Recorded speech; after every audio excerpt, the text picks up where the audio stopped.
Alright guys, welcome back to OTO StarCraft. Today I have another ladder match between VTDesrow, the Grand Master Protoss player who recently just joined vVv Gaming, versus our OTL hero on the bottom corner of Metropolis, RideTheSky. So one thing to note about VTDesrow or vVv before we go into this game is that he plays a pretty generic PvT. You know, the Colossus, the Gateway, the double upgrade. He's one of the first person I see who start using double upgrade on a North American server a long time ago. Recently just become more popular. He doesn't really play any kind of air tech. He doesn't have the multitask ability to really pull any kind of I guess Phoenix harass or Warrior harass off, but it's totally fine when you have a kind of play that you can't really pull off. It's better to just focus on what you are good at rather than trying to do something that you are not. Both were chatting to each other, very friendly into the game. Let's see how this game will turn out on this map, Metropolis, because the expansion, the natural, is kind of open in a way that you can't really take a really early expo, no matter disregard of which position you're at. Maybe a cross position, and then you can take a 1 gate expand. However, that VTDesrow doesn't really favor this kind of play. So if you know your opponent well enough, you can really abuse the fact that a certain build doesn't really go certain build, and you can put that into effect. For example, if you know VTDesrow doesn't do any kind of air, you can abuse that and or a 1 gate expand, so you can take advantage of that and just get your expansion really fast, so you'll be in a economy lead. Anyway, RideTheSky looks like he's going to gear up for a 1 Rax expand, which is super strong in Protoss versus Terran. Now this close air position is also open to any kind of drop play and such. Wow, this is such a early second gas. Looks like he's going to go for that early robotic yet again, making sure that he can get a really reliable scouting in RideTheSky space and just know exactly what is going to be coming. Looks like this is going to be a 2 Rax pressure with concussive shell. Really good in Protoss versus Terran. If the Protoss player does not micro correctly and force field correctly, there is a lot of room to deal damage. Chrono boosting out a Stalker, trying to make sure that the SCV does not see as much as he is seeing right now. Is the SCV going to notice that robotic facility? That is going to be such a huge factor when you scout, is when you see the second tech, the tech from the Protoss player. Usually you don't get to see this. Usually your SCV gets chased away by the Stalker. However, this is just really good starting information he is getting. And looks like wow, looks like VTDesrow is lagging. However, we're just casting from a replay. It doesn't matter to that much. And what I really want to say is this 3 Rax is going to put on quite a pressure to the Protoss player. There's no reactor on the other. Oh, okay. I guess there is a reactor. Alright, so 3 Rax incoming.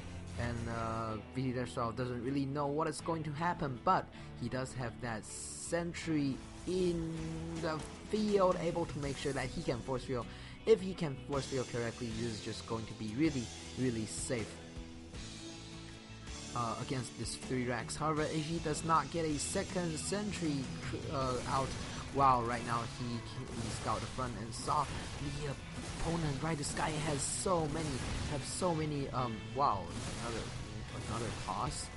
Anyway, looks like we're back into the game. Have to cancel that Nexus being attacked by all of those barracks army.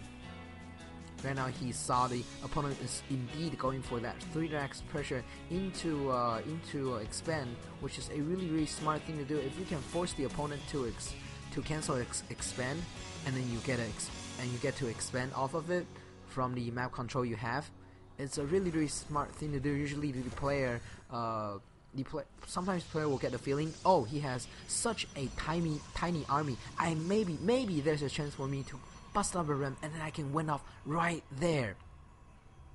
However, if you can really abuse the fact that the opponent is scared and cancel the expansion, you can get such a phenomenal lead with this early expansion, or comparatively early expansion from the Terran player. And also he's doing in such a good, wow, he is doing so good. And he's forcing VTDesrow to really commit it to defend, because VTDesrow, Desrow looks like he has the information that the opponent is going for expansion, which means he is relatively safe to gear up for a expansion. However, I'm not seeing he taking down any kind of expansion. Is he going for a all-in?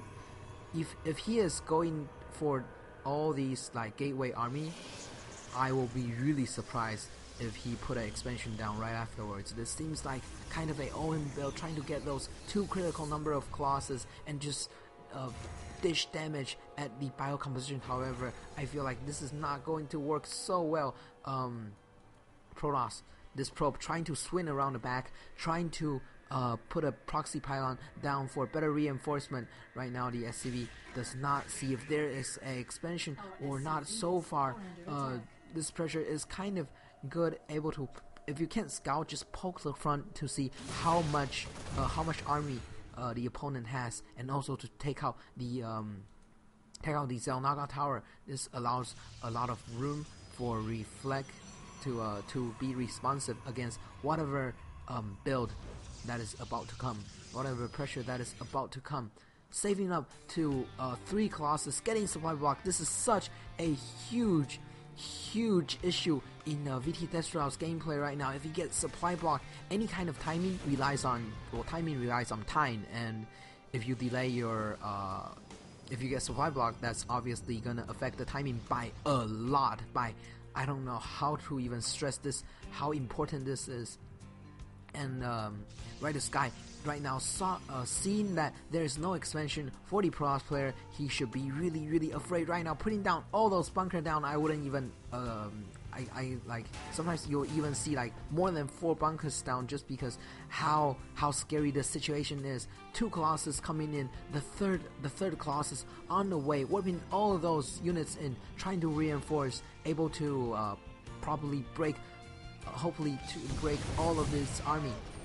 Moving in, Terran player has the better concave, but right now there's just so many force field able to dish all of the damage and prevent the Colossus getting sniped by the Terran player. Oh my god, right now all of the Gateway army are down. All that there left is the Colossus, and without Gateway army support, Colossus are just so vulnerable by himself, getting sniped by the concussive Marauder. Oh wow, this is looking really bad for VTDesrow. He does not have follow-up to this game. This is just a all-in attack, all-in timing attack by VTDesrow. This is so looking so bad for VTDesrow. He shouldn't even put any kind of resource in Colossus. If you don't have Gateway army support, Colossus just so weak by themselves. I would even say, like, even with Gateway army support, you need a certain number of sentry, certain number of force field. Wow, that missile turn is the hero of this game, able to take out a huge Colossus by himself. That is so good. All of the Bio army movement and sniping the Colossus, there's nothing that VTDesrow can do right now to get back into the game and just quit the game without typing GG. I guess one of the reasons is that he said he was streaming on high, and that could probably be laggy, but that is not an excuse for you to choose. After information that he has scout, he saw 3 barracks. Okay, time to cancel your expansion and panic. That's totally understandable, but if you keep that if you overcommit to this defend, and didn't count the factor that the opponent has an expansion and you did not expand on time, you are just gonna be so behind. And in addition to the supply block, which slow down your Colossus all-in timing by a lot, those are just very detrimental play that cannot be. Lag is not an excuse for all those mistakes. So anyway, congratulations to RideTheSky, able to take down. I think this is his first win against a Grandmaster player. So no matter what the condition is, still props to both players, able to show us a really educational game.